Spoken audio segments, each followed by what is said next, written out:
ہمارے ہاں حدیث پاک ہے کہ نبی کریم صلی اللہ علیہ وسلم نے فرمایا کہ جب رشتہ کرو تو کفو دیکھو، برابری، کفو کا حکم دیا گیا ہے کہ اگر خاندان اچھا ہے تو دوسری طرف بھی اچھا خاندان ہونا چاہیے، مال میں، خوبصورتی میں، تعلیم میں، ہر چیز میں نبی علیہ السلام نے فرمایا برابری کا خیال رکھو۔ اب یہ جو حضور نے برابری کا خیال رکھنے کا حکم دیا ہے نا، اس کا یہ مطلب نہیں کہ غیر برادری میں رشتہ نہیں ہو سکتا، اس کا یہ مطلب نہیں کہ امیر کا بیٹا اگر غریب کی بیٹی کو پسند کرتا ہے تو امیر کہے نہیں وہ غریب ہیں، ایسا نہیں ہے۔ اسلام نے اس کانسیپٹ کو ختم کیا، اس کا رد کیا ہے۔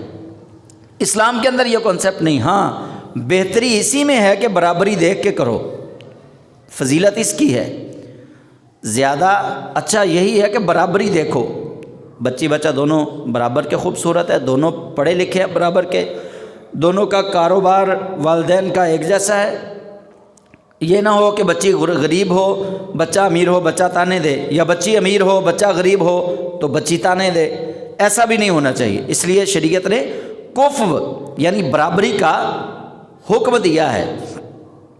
لیکن یہ حکم جو ہے اتنا سخت نہیں ہے کہ برادری کے بغیر آپ شادی کر نہیں سکتے۔ اسلام میں یہ گنجائش موجود ہے کہ آپ برادری کے باہر شادی کر سکتے ہیں، کوئی مذائقہ نہیں اس میں، بشرط ہے کہ والدین راضی ہوں، بچہ بچی راضی ہو، فتنے کا خدشہ نہ ہو۔